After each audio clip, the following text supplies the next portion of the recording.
اللہ کے پیارے نبی سرور کائنات جناب محمد رسول اللہ صلی اللہ علیہ وسلم کا ارشاد امام ترمذی نے ترمذی شریف میں نقل کیا ہے. سرکار نے فرمایا ستفترق امتی علی ثلاثۃ وسبعین فرقا کلہم فی النار الا واحد. عربی گرامر کے لحاظ سے تفترق فعل مضارع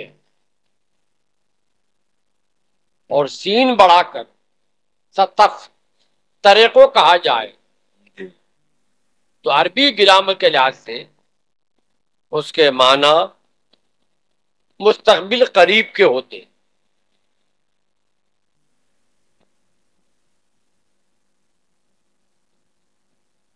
تو اب ستفترق کا معنی کیا ہوا کہ قریب ہی آنے والے زمانے میں. جی یہ نہیں کہ پہلے گزر چکا، یہ نہیں کہ اب ہے، بلکہ ان قریب آنے والے زمانے میں کیا ہوگا؟ میری امت 73 فرقوں میں بٹ جائے گی. یہ نبی نے فرمایا. کلہم فی النار الا واحد، ایک کو چھوڑ کر کتنے بچ گئے ادھر؟ 72. وہ 72 جہنم میں جائیں. تو جہنم میں جانے والے زیادہ یا جنت میں جانے والے زیادہ ہوئے؟ جہنم میں جانا ہوگا. نبی نے فرمایا ایک مسلمان تصور بھی نہیں کر سکتا کہ جو نبی نے فرمایا وہ صحیح نہیں ہے. اگر کوئی سوچے بھی تو وہ میرے نبی کی امت نہیں ہوگا. بے شک. جو ایسا سوچے بھی، کہنا تو بڑی بات ہے، اسی لیے کہ بہت سی ایسی باتیں سوچی جاتی ہیں جو کہی نہیں جاتی، مگر یہاں کہنے پہ پابندی نہیں، خالی سوچنے پہ بھی پابندی ہے. ہر شخص کا باپ اس کی ماں کی بیوی ہے. کیوں بھائی، ہے کہ نہیں ہے؟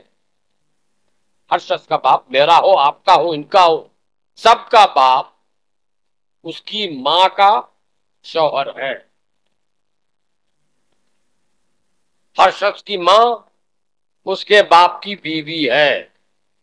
لیکن کوئی ذرا اپنی امی کو امی کہنے کی بجائے ابا کی بیوی کہہ کے دیکھ لے.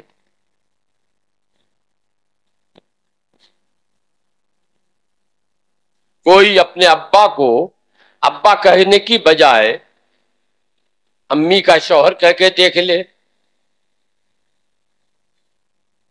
انجام کیا ہوگا وہ آپ خوب اچھی طرح سمجھتے ہیں. تو کہنا منع ہے، مگر ہے تو نہیں غلط.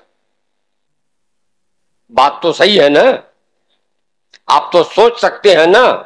سوچ سکتے کیا ہیں؟ یقین رکھتے ہیں. آپ یقین رکھتے ہیں کہ میرا باپ میری ماں کا شوہر ہے. آپ یقین رکھتے ہیں کہ میری ماں میرے باپ کی بیوی ہے.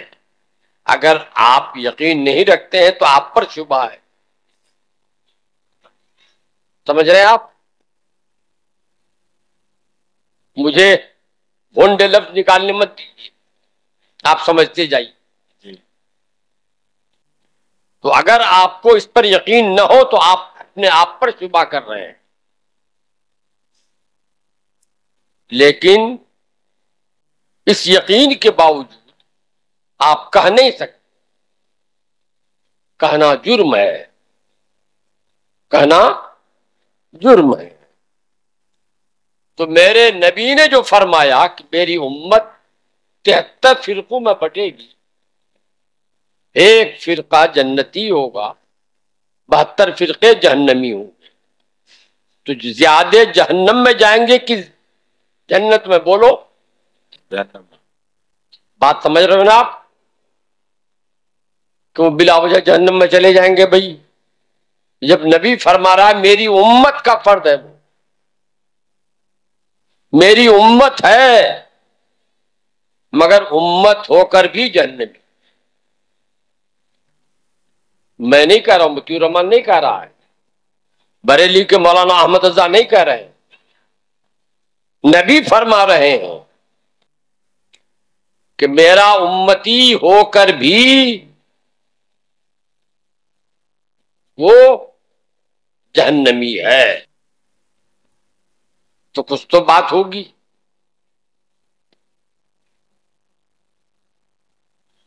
ہم دیکھتے ہیں، تاریخ کا مطالعہ کیجئے تو آپ کو پڑھنے میں بھی آئے گا کہ نماز خالی بریلوی لوگ نہیں پڑھتے ہیں، بریلوی سے زیادہ دوسرے لوگ نماز پڑھتے ہیں۔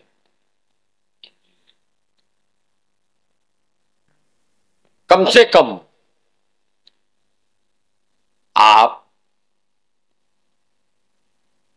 اپنے گمان میں قسم کھا سکتے ہیں کہ حضرت بے نمازی نہیں ہے۔ کیوں بھائی؟ دوسرے کے بارے میں تو شبہ بھی ہو سکتا ہے آپ کو، لیکن حضرت، اور لوگوں نے حضرت کے والد ماجد رحمت اللہ علیہ کو بھی دیکھا، کیا ان کے بارے میں تصور کر سکتے ہیں کہ وہ نماز نہیں پڑھتے تھے؟ مگر ان کی پیشانی پہ گھٹا کبھی دیکھا تھا؟ پیشانی داغدار تھی ان کی؟ نہیں۔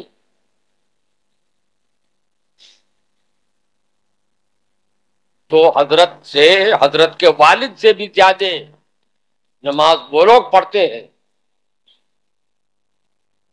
جن کی پیشانی داغدار ہے، جن کی پیشانی پہ گھٹا ہوتا ہے، مگر کیا بات ہے کہ دل کا نور چمک بن کر پیشانی پہ نہیں آتا، دل کی سیاہی پیشانی پہ ابھر آتی ہے۔ آخر بات کیا؟ بات یہ ہے کہ سجدہ تو کرتا ہے، وہ سجدہ تو سجدہ ہوا ہی نہیں، وہ سجدہ تو سجدہ ہوا ہی نہیں کہ سر جھک گیا دل جھکا ہی نہیں۔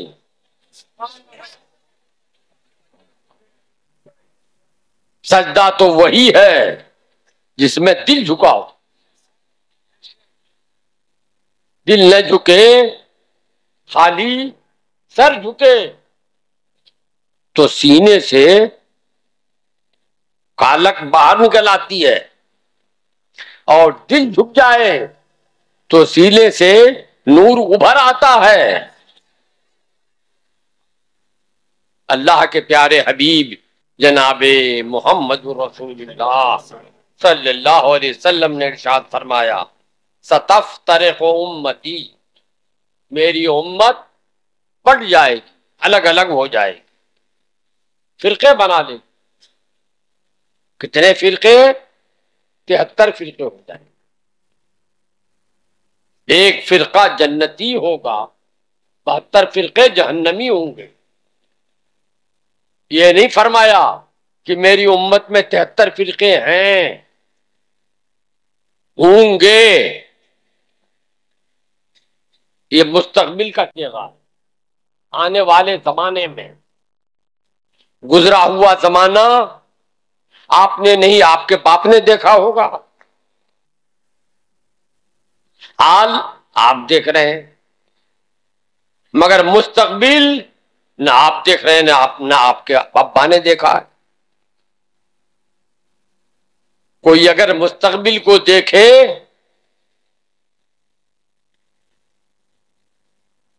تو اسی کو تو غیب داں کہتے ہیں بھائی۔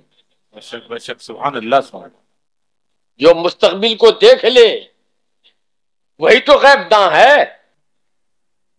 تو نبی تو مستقبل کو دیکھ رہے ہیں اور بتا رہے ہیں کہ آنے والے زمانے میں، ابھی نہیں، آنے والے زمانے میں میری امت کے 73 فرقے ہوں گے، ایک ہی فرقہ جنت میں جائے گا، 72 فرقے جہنم میں جائیں گے۔ نبی یہ تو دیکھ ہی رہے ہیں کہ 73 فرقے ہوں گے، مرنے کے بعد کیا ہوگا وہ بھی نبی دیکھ رہے ہیں، فرما رہے ہیں ایک تو جنت میں جائے گا اور یہ 72 جہنم میں جائیں گے۔ دنیا ہی کی غیب کی خبر نہیں، آخرت کی غیب کی خبر بھی نبی دے رہے ہیں۔ بے شک بے شک۔ تو آج کے اس دور میں اگر حق اور باطل کو پہچاننا ہو تو ہم تو سمجھتے ہیں کہ کسی اور دنیا بھر کے دلائل کی ضرورت ہی نہیں، صرف یہی ایک حدیث ایسی دلیل مستحکم ہے کہ اسی کو آدمی سمجھ لے تو اس پر حق اور باطل ظاہر ہو جائے۔ یہ کس نے فرمایا تھا ستفترق امتی؟ نہ ہمارے نبی نے صلی اللہ علیہ وسلم، ہمارے نبی نے تو نبی نے غیب کی بات بتائی کہ نہیں؟ بولو زور سے بولو۔ بتائیں۔ تو غیب کی بات بتانے والے کو غیب جاننے والا کہیں گے نہ کیا کہیں گے؟ ارے جو کھانا کھا رہا ہے اس کو کھانا کھانے والا کہیں گے یا بھوکا رہنے والا کہیں گے؟ جو دیکھ رہا ہے اس کو اکیارا کہیں گے کہ اندھا کہیں گے؟ وہ تو اکیارا ہے۔ تو جو غیب کی بات بتا رہا ہے اس کو غیب جاننے والا نہ کہیں گے۔ بات سمجھ میں آئی؟ تو حدیث تو بتا رہی ہے، یہی حدیث کہ نبی غیب جاننے والا ہے، یہی حدیث بتا رہی ہے کہ نبی غیب جاننے والا ہے۔ جو جس بات کو نہیں جانے گا وہ بتا سکے گا؟ صحیح نہیں بتا سکے گا۔ نبی غیب جانتے ہیں تب نے غیب کی بات بتائی۔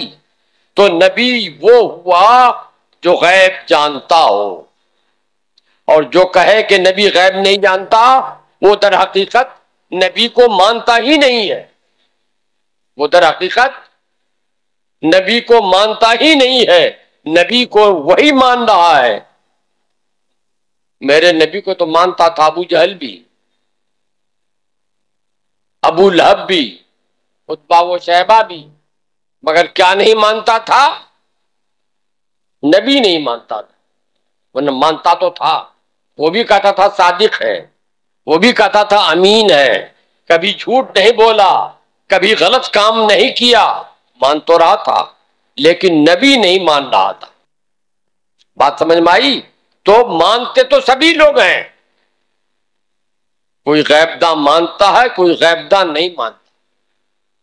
جو غیب داں مانے وہی اس حدیث پر عمل کر رہا ہے، اور جو غیب داں نہ مانے وہ اس حدیث کو جھٹلا رہا ہے، اور جو نبی کی بات کو جھٹلائے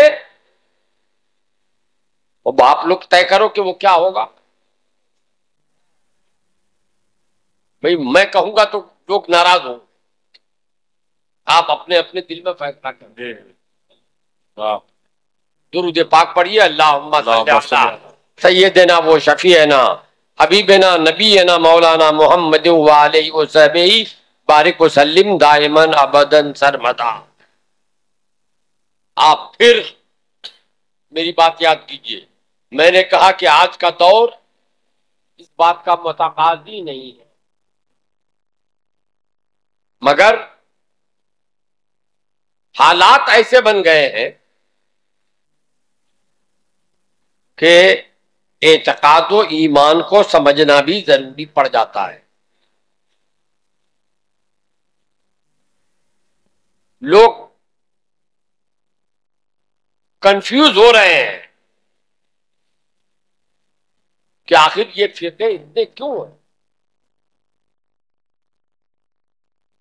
کلمہ وہ بھی پڑھتا ہے، یہ بھی پڑھتا ہے، نماز وہ بھی پڑھتا ہے، نماز یہ بھی پڑھتے ہیں، روزہ وہ بھی رکھتا ہے، یہ بھی رکھتے ہیں، حج وہ بھی کرتا ہے، یہ بھی کرتے ہیں، تو آخر یہ آپس کا اختلاف کیوں ہے؟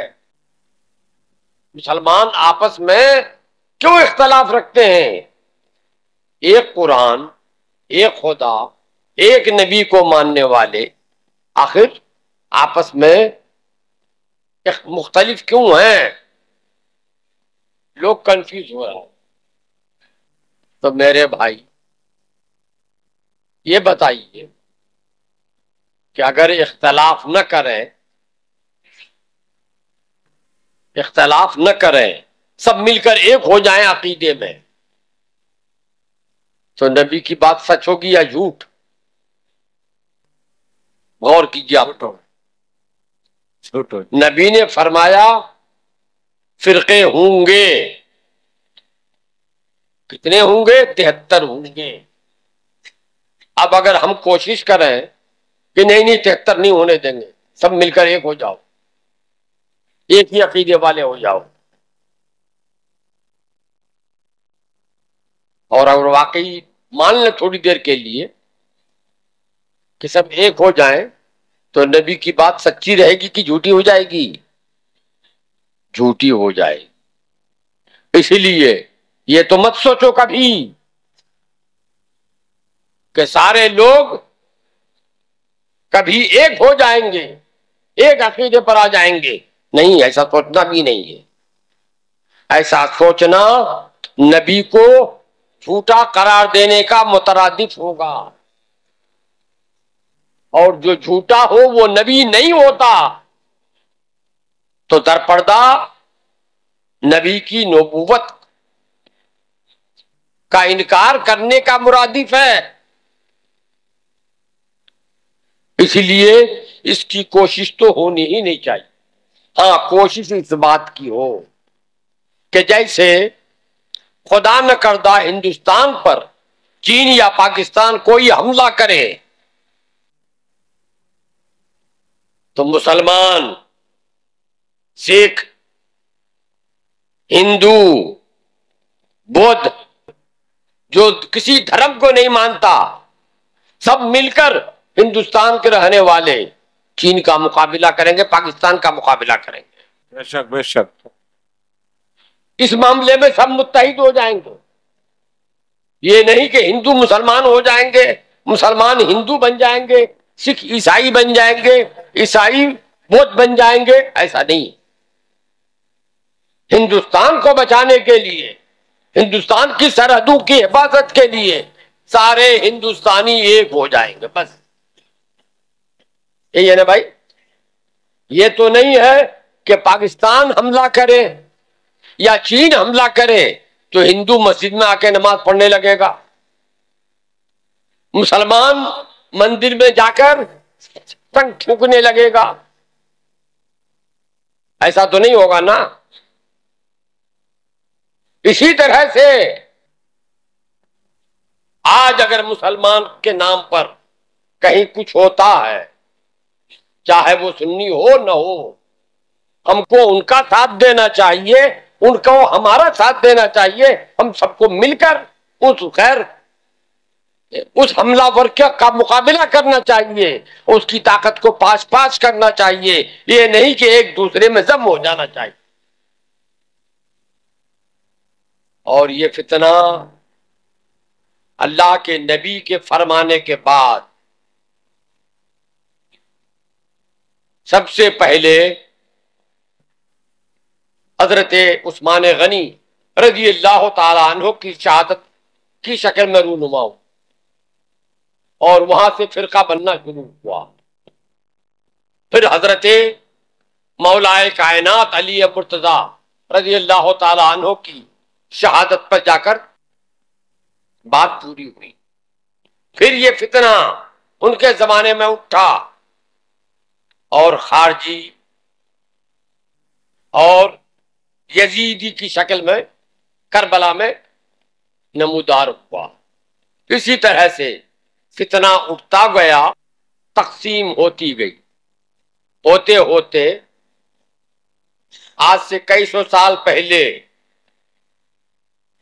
خارجی فرقہ پیدا ہوا، رافضی فرقہ پیدا ہوا، سبائی فرقہ پیدا ہوا، معتزلہ پیدا ہو گئے، وغیرہ وغیرہ.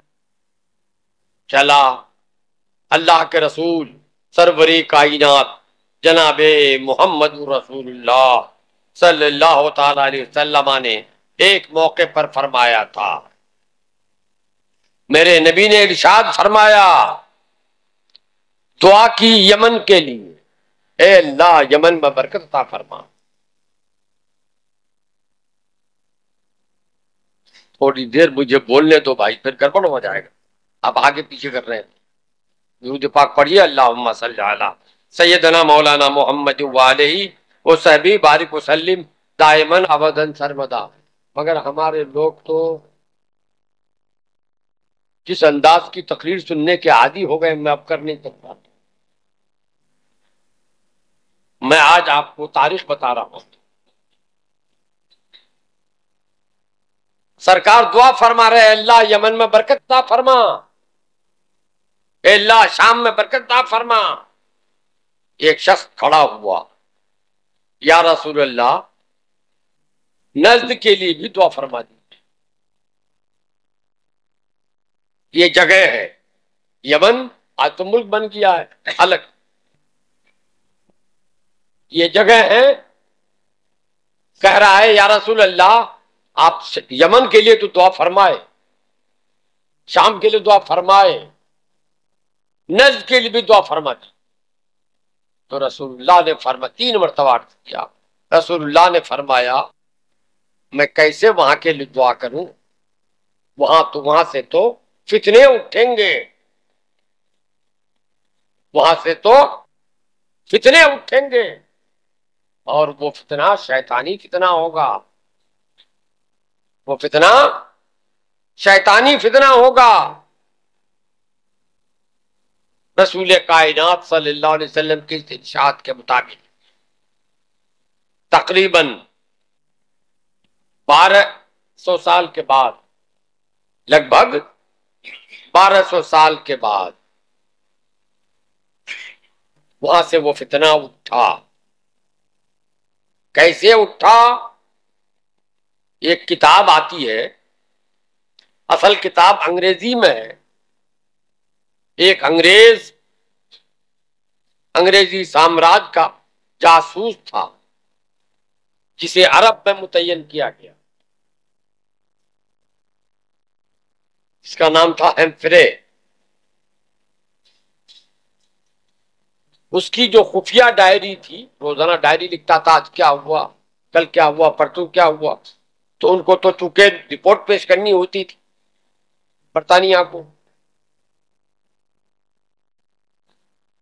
اب جا کے 25-30 سال پہلے، 40 سال پہلے، 25-30 سال پہلے وہ ڈائری عام ہو گئی اور اس کا ترجمہ پاکستان میں ہوا اردو زبان میں. ہمفرے کے اعترافات، ہمفرے کے اعترافات. اگر آپ اس کا مطالعہ کریں گے تو آپ کو واضح ہوگا کہ وہ فتنہ 1200 سال کے بعد نجد سے اٹھا تو، لیکن اس فتنے کا بانی مبانی انگلینڈ میں رہتا تھا، انگریز تھا، جس نے مسلمانوں میں اس فتنے کو پیدا کرنے کے لیے ہمفرے کو بھیجا. پوری کہانی اس میں لکھی گئی کہ کیسے کیسے کیا ہوا، اور کیسے لڑکیوں کی دعوت دی گئی، شراب کی دعوت دی گئی، شراب پلائی گئی، لڑکیاں پیش کی گئیں. اس طرح سے نجد کے ایک شخص پر قابو پایا اور اس کے ذریعے سے ایک نیا دین پیدا کیا گیا کہ کلمہ بھی پڑھو، مسلمان بھی کہلاؤ. اور یہاں تک کہ اس زمانے میں جو رواج تھا کہ مدینہ طیبہ میں اور مکہ مکرمہ میں اذان کے بعد، اذان سے پہلے درود شریف پڑھا جاتا تھا، مؤذن درود شریف پڑھتا تھا، مکہ مکرمہ میں بھی مدینہ منورہ میں بھی، اس کو ناجائز و حرام کہلایا کہ یہ بدعت ہے۔ یہ بدعت کی بیماری نزد سے جو نکلی پہلی بار، وہ درود شریف کے لیے۔ چنانچہ ایک مؤذن کو روکا گیا، اس نے نہیں مانا تو اذان کی حالت ہی میں اس کا قتل ہو گیا، اور یہ سب انگریزی نے کرایا۔ اس نے کتاب لکھی عربی میں، دو کتابیں ایک ہی نام سے، ایک صغیر ایک کبیر۔ ہندوستان میں اس کتاب کا ترجمہ ہوا۔ ترجمہ کیسے ہوا؟ اس کا کوئی نسخہ یہاں آیا، اس نسخے کا ترجمہ ہوا اردو میں۔ آپ کو حیرت ہوگی کہ وہ ترجمہ چھپا پہلی مرتبہ ہندوستان میں ترجمہ ہوا، اور وہ پہلی مرتبہ کتاب چھپی انگلینڈ میں۔ انگلینڈ میں مسلمانوں نے چھاپی، انگریزی حکومت نے چھاپی۔ انگریزی حکومت کو مسلمانوں کی مذہبی کتاب کے نام پر کتاب چھاپنے کی ضرورت کیا تھی؟ وہ مسلمانوں میں فتنہ پھیلانا چاہتے ہیں کہ مسلمان آپس میں لڑ بھڑ جائیں۔ کتاب وہاں چھپی، ہندوستان میں بٹی فری میں۔ اس کتاب کا نام ہے تقویت الایمان۔ اس کتاب کا نام ہے تقویت الایمان۔ اور کس کے نام سے چھپی یہ کتاب؟ انگریز بڑی چالاک قوم، وہ لومڑی کی ذات ہے۔ یوں ہی ہندوستان میں جو اسلامی حکومت قائم تھی، یوں ہی اسلامی حکومت پر قبضہ نہیں کر، بڑی چالاکی سے قبضہ کیا۔ اس نے سوچا کہ ایرے غیرے نام کے نام سے کتاب چھپتی ہے تو مسلمانوں کو کوئی اثر نہیں ہوگا، ہوگا کوئی پگلا کتاب لکھ دیا ہے۔ تو اس نے سب سے بڑی مچھلی پکڑی۔ یہ وہ زمانہ تھا کہ حضرت شاہ ولی اللہ محدث دہلوی رحمت اللہ تعالی علیہ کا وصال ہو چکا۔ ان کے وصال کے بعد ان کے سب سے چھوٹے صاحبزادے حضرت شاہ عبدالعزیز محدث دہلوی رحمت اللہ تعالی علیہ پورے ملک میں اپنے زمانے میں سب سے بڑی علمی شخصیت، پورے ہندوستان میں سب سے بڑی علمی شخصیت، اور غیر منقسم ہندوستان میں جو کابل تک تھا، ادھر برما وغیرہ سب اس میں شامل تھے، نیپال کا ایک حصہ اس میں شامل تھا۔ اس یوں کہہ لیجیے پورے بر صغیر میں سب سے بڑی شخصیت حضرت شاہ عبدالعزیز محدث دہلوی رحمت اللہ تعالی علیہ کی۔ ان کے بڑے بھائی کے بیٹے، ان کے بھتیجے،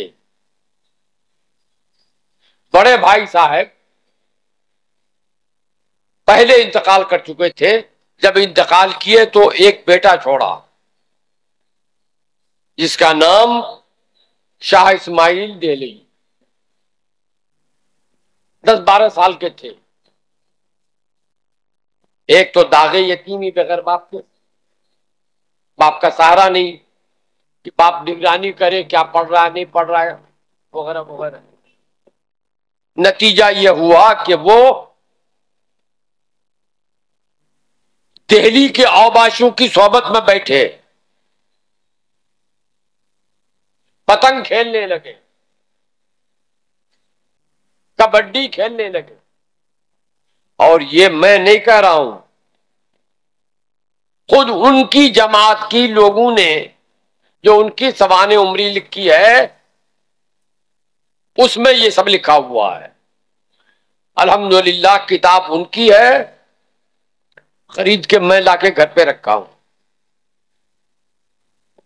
اگر یہ سب کتابیں خرید کے نہ رکھوں تو مناظرہ تو نہیں کر سکتا، وہاں تو حوالہ میں کہاں سے دکھاؤں گا۔ خیر، ان کو قبضے میں کیا، ان کو قبضے میں کرنے کے بعد جب 1857 کا غدر ہوا تو سب سے پیش تو مسلمان تھے۔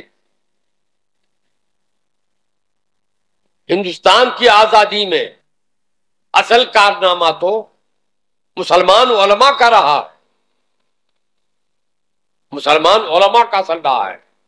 ہزاروں ہزار علماء شہید کیے گئے، درختوں پہ پھانسی پہ لٹکائے گئے، انڈمان میں بھیجا گیا، کالا پانی کو کہتے ہیں وغیرہ وغیرہ۔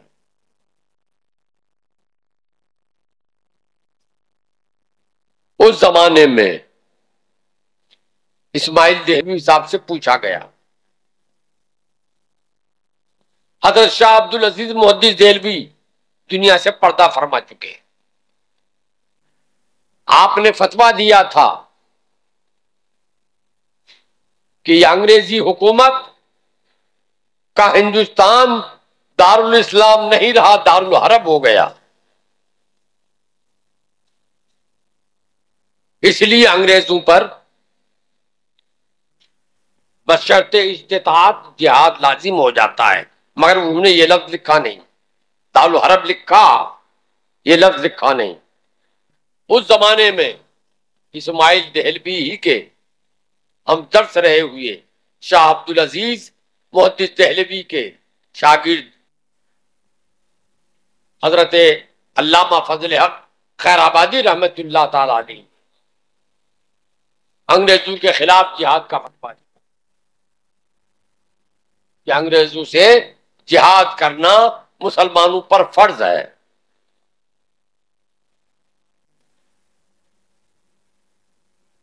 ایک طرف تو سنی علماء اکٹھے ہو گئے اور اس جہاد کے فتوے پہ دستخط کیا۔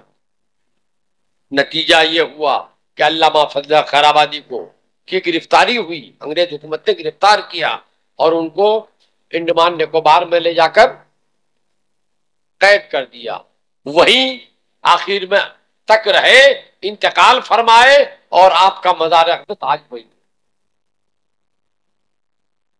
دوسری طرف اسماعیل دہلوی صاحب نے فتویٰ دیا کہ انگریز کا زمانہ امن و عافیت کا زمانہ ہے،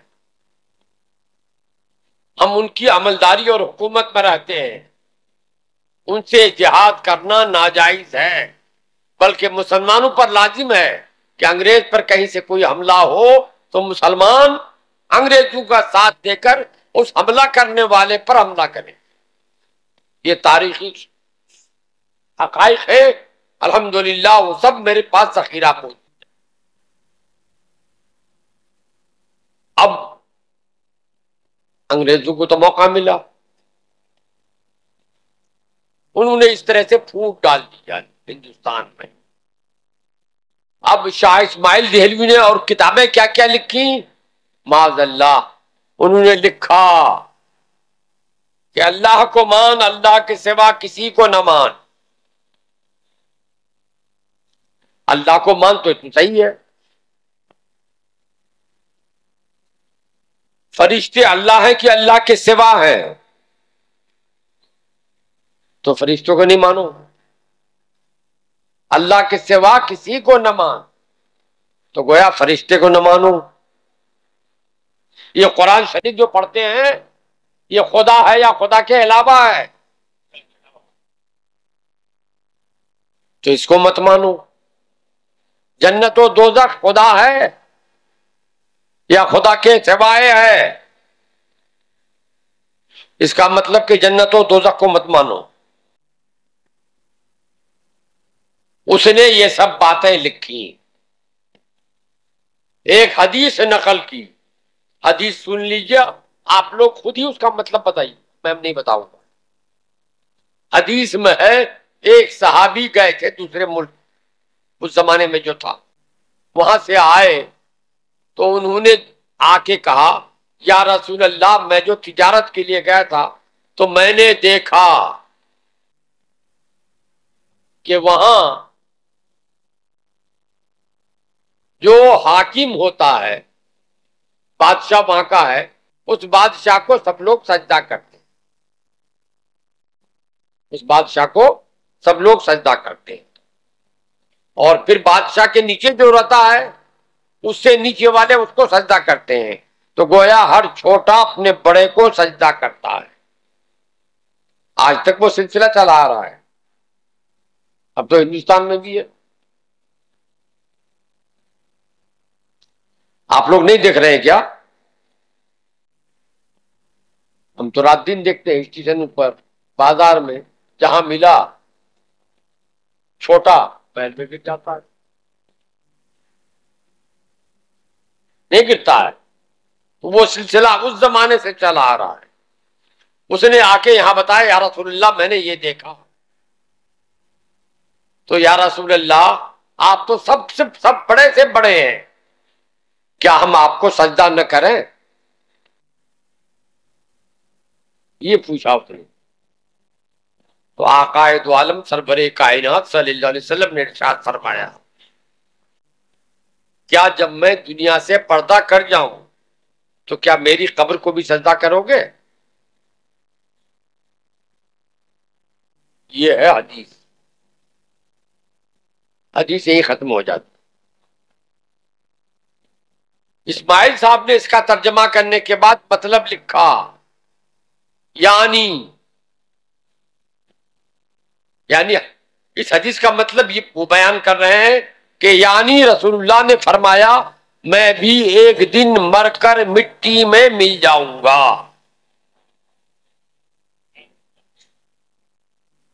حدیث میں کہیں اس کا کوئی تذکرہ نہیں. حدیث یہ ہے کہ کیا میں انتقال کر جاؤں تو میری قبر کو سجدہ کرو گے؟ انتقال کرنا، پردہ فرما جانا اور بات ہے، اور مٹی میں مل جانا اور بات ہے. مٹی میں ملنے کا معنی مٹی ہو جانا ہے. اب یہاں سے جھگڑا ہوا، مسلمان اختلاف ہوا. اختلاف بریلی والوں کا نہیں ہوا، ابھی اختلاف خیر آباد والوں کا ہوا. سیتاپور ضلع میں جو خیر آباد ہے وہاں والوں کا اختلاف ہوا. علامہ فضل خیر آبادی نے اختلاف کیا اور تقویۃ الایمان کے رد میں کتاب لکھی. اور اختلاف کس نے کیا؟ شاہ اسماعیل دہلوی کے دو چچیرے بھائیوں نے اختلاف کیا. ان لوگوں نے اپنی اپنی کتابیں لکھی کہ یہ میرے باپ دادا کے مسلک سے ہٹ گیا ہے. ہمارا چچرا بھائی ضرور ہے مگر باپ دادا کے مسلک سے ہٹ گیا ہے. ان لوگوں نے کتابیں لکھی، بہت لمبی داستان ہے. اسی کے ماننے والے حضرات نے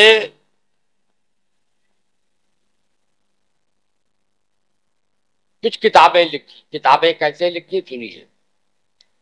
ایک بزرگ تھے حضرت شاہ امداد اللہ رحمت اللہ تعالی علیہ. وہ ہندوستان سے انگریز کے زمانے میں ہجرت کر کے چلے گئے تھے کہ ہندوستان رہنے کی جگہ نہیں رہا، مکہ مکرمہ میں رہتے تھے. ان کے ایک مرید اور خلیفہ تھے انہوں نے ضلع یو پی کے ضلع سہارنپور دیوبند میں ایک چھوٹا سا مدرسہ بنایا. اس میں مولوی کی ضرورت پڑی تو مدرس کے لیے انہوں نے کچھ مولویوں کو جمع کیا، مدرس رکھا،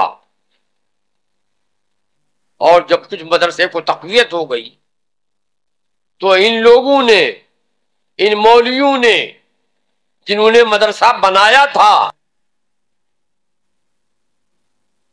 ان کو کھسکا دیا اور مدرسے پہ قبضہ کر لیا. مدرس بھی نہیں، وہ بیچارے نیک آدمی سیدھے سادے، ان کے ساتھ ایسا سلوک کیا کہ وہ انہوں نے چھوڑ دیا. جا. ان لوگوں نے کتاب لکھی پہلی بار میلاد کے بارے میں کہ میلاد منانا حرام ہے. حرام ہی نہیں، شرک ہے. میلاد میں یا نبی پڑھنا شرک ہے. اور شرک کسے کہتے ہیں؟ اللہ کے علاوہ دوسرے کو اللہ ماننے کا نام شرک ہے. آپ نے اردو کی قاعدہ، اردو کی پہلی میں غالباً، یا اردو کے قاعدے میں بھی ہے، اردو کی پہلی میں، اس میں بھی پڑھا ہوگا جن لوگوں نے پڑھا ہوگا اردو کا قاعدہ اس زمانے میں، یا اردو کی پہلی کتاب، کہ مشرک کی کبھی بخشش نہیں ہوگی. مشرک کی، اور جو شرک کرے اس کا نکاح ٹوٹ جاتا ہے. تو اس کا مطلب کہ جو یا نبی سلام علیک پڑھا وہ مشرک ہو گیا، اس کا نکاح ٹوٹ گیا، اور اس کی آل اولاد سب حرامی ہو گئی. اس کتاب کے رد میں حضرت شاہ امداد اللہ مہاجر مکی کے ایک خلیفہ نے کتاب لکھی، اور اس کتاب کے رد میں پھر ان مولویوں نے کتاب لکھی جس کا نام مولانا رشید احمد گنگوہی خلیل احمد امبیٹی ہے. اس میں لکھ دیا کہ نبی سے زیادہ علم تو شیطان کو تھا، اور ہر سال میلاد منانا ربیع الاول میں، یہ تو کنیا کا جنم دن منانا ہوا. اب پھر اختلاف شروع ہو گیا، بہت جھگڑا بڑھ گیا، مناظرے ہوئے، کیا کیا ہوئی، کتابیں دونوں طرف سے لکھی گئیں. پھر اس کے بعد ایک کتاب اور آئی علماء دیوبند کی طرف سے، جس میں لکھا کہ اگر پھر کوئی نیا نبی آ جائے، آئے گا نہیں لیکن آ جائے تو کوئی فرق نہیں ہے. ہم لوگوں کا عقیدہ ہے کہ اگر نیا نبی آ جائے تو وہ جھوٹا نبی ہوگا، وہ سچا نبی نہیں ہو سکتا ہے. کوئی دعویٰ کرے جیسے قادیانی نے دعویٰ کیا، وہ جھوٹا نبی ہے، اور اگر وہ آ جائے تو فرق یہ پڑے گا کہ قرآن جھوٹا ہو جائے گا، حدیث جھوٹی ہو جائے گی، اس لیے کہ قرآن میں ہے وَلَٰكِن رسول اللہ وخاتم النبیین، اور میرے نبی نے حدیث متواتر میں فرمایا لا نبی بعدی، میرے بعد اور کوئی نبی پیدا نہیں ہو سکتا. تو حدیث بھی غلط ہو جائے گی، قرآن بھی غلط ہو جائے گا. اب ہوا جھگڑا. آگے چل کر پھر ایک صاحب نے اور کتاب لکھی، اس میں انہوں نے لکھ دیا کہ رسول اللہ محمد الرسول اللہ کی طرح تو جانوروں کا بھی علم ہے.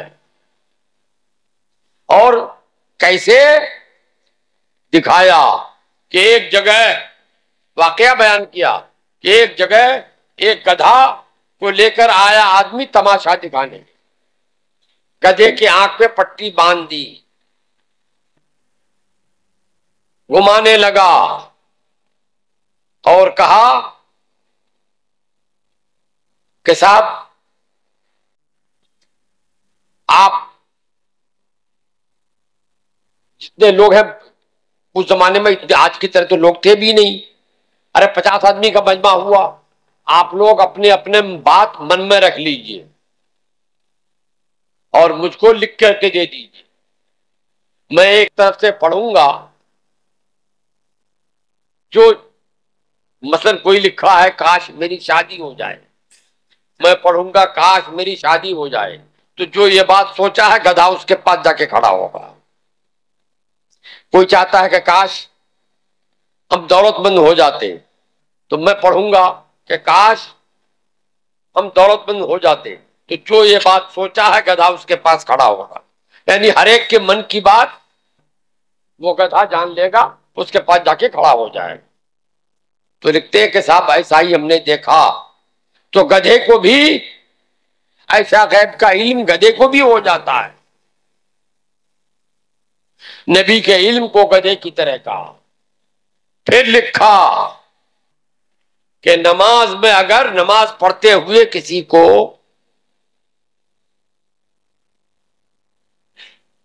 زنا کرنے کا خیال آ جائے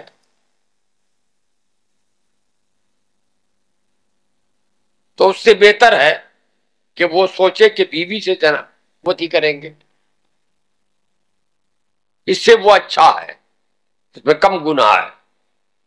آگے لکھتے ہیں اگر کسی کو نماز میں رسول اللہ کا خیال آ جائے تو اس سے اچھا ہے کہ گدھے اور بیل کا خیال آئے. رسول اللہ کے خیال سے گدھے اور بیل کا خیال آنا اچھا ہے. ہمارا جھگڑا انہی باتوں پر ہے. آج اہل سنت کا اختلاف انہی باتوں پر ہے. اس پر نہیں ہے کہ قبروں پر میلہ لگتا ہے، ہم بھی حرام کہتے ہیں میلہ لگانا. میلہ لگانا ہم بھی حرام کہتے ہیں، مگر خالی قبروں ہی پر کیوں اختلاف ہے؟ ارے بازار میں جانے کے لیے بھی تو کہو کہ وہ بھی حرام ہے. بازار میں خالی بریلویوں کی عورتیں جاتی ہیں اور لوگوں کی عورتیں نہیں جاتی. سنیما دیکھنے کے لیے بریلوی کی عورتیں جاتی ہیں، دوسری عورتیں نہیں جاتی. عورتیں چاہے بریلوی کی ہوں یا دیوبندی کی ہوں آج کل آزاد ہے. ہاں یہ مرد بھڑوا ضرور بن گئے ہیں، معاف کیجیے گا. باپ اپنے بیٹی کو کنٹرول کرے، بھائی بہن کو کنٹرول کرے، شوہر بیوی کو کنٹرول کرے. یہ شوہر، یہ باپ، یہ بھائی بڑوے بن گئے ہیں، چاہے ہماری جماعت کے ہوں یا تمہاری جماعت کے ہوں. جو غلط بات ہے تو ہم بھی غلط کہتے ہیں، تو تم بھی تو کہو. تمہارے یہاں بھی تو ہوتا ہے، سنیما دیکھنے جاتی ہیں، میلہ دیکھنے جاتی ہیں، لیکن خالص اور سچی بات تو یہ ہے کہ مزار پہ بھی خالی بریلویوں کی عورتیں نہیں جاتی، سب کی عورتیں جاتی ہیں، اور نام بدنام بریلویوں کا. بریلوی تو اعلان کرتا ہے کہ ناجائز ہے، حرام ہے. ہم اعلان کرتے ہیں ہماری عورتیں جاتی ہیں، اگر کوئی تو وہ جاہل یا وہ خود اس کا باپ عیاش، اس کا شوہر عیاش، اس کا بھائی عیاش ہے، بڑوے کا کام کرتا ہے. ہم خود کہتے ہیں، لیکن الحمدللہ ہمارا مسلک میں یہ جائز نہیں ہے. ناجائز ہے تو ہم ناجائز ہی کہتے ہیں، جائز نہیں کہہ دیتے. تو ان کو دلیل بنا کے لاتے ہو تو تمہاری عورتیں بھی تو ایسی چلی جاتی ہیں. مجھے یاد ہے چمنی بازار شریف پورنیہ میں بڑے بزرگ کا آستانہ ہے، جونپور کے تھے لوگ. مناظر رشیدیہ انہی بزرگوں کی تعلیف ہے. تقریباً 30 سال کا عرصہ ہوا، یا 27-28 سال کا عرصہ، 30 سال کا ہوا. وہ جو حبلیار برادری ہے ادھر ہوتی ہے نا، کٹا برادری، ادھر تو آبادی وہی سب ہے، وہی سب کی عورتیں آئی تھی، بہت آتی ہیں. اور زیادہ تر عورتیں وہ علاقہ ہے زیادہ تر سنیوں کا نہیں ہے، غیر سنی لوگ ہیں. آئی تھی صبح روتے ہوئے حضرت مولانا یاسین صاحب، غلام یاسین صاحب رحمت اللہ تعالی علیہ کی بارگاہ میں آئی ہے تعویذ دیں. ایک بڑھیا کیا کہ حضور 10-11 بجے رات سے میری نتنی ہم سے چھوٹ گئی ہے، چھوٹ گئی ہے تو ڈھونڈ رہے ہیں، نہیں پا رہے ہیں۔ تو مجھ کو آیا غصہ، میں نے کہا کہ چھوٹ نہیں گئی ہے، اغوا ہوئی ہے، اور جس نے اغوا کیا اس نے بیوقوفی کی ہے۔ تمہاری نتنی کو لے گیا اٹھا کے، اس کو تو چاہیے تم کو اٹھا کے لے جاتا بڑھیا، لائے کیوں تھے؟ جوان نتنی کو لے کے آئے کیوں تھے تم؟ تو تمہاری عورتیں پردے میں رہ کر آتی ہیں چھپ کر، بریلویوں کا بھید بنا کر، اور اگر کوئی بریلوی ایسا کرتا ہے، وہ لے کے جاتا ہے، تو وہ صحیح معنی میں شریعت کے مطابق بڑوے بن کا کام کرتا ہے، جو ناجائز و حرام ہے۔ تو یہ سب دکھا دیتا ہے اور اصل چیز چھپا لیتا ہے۔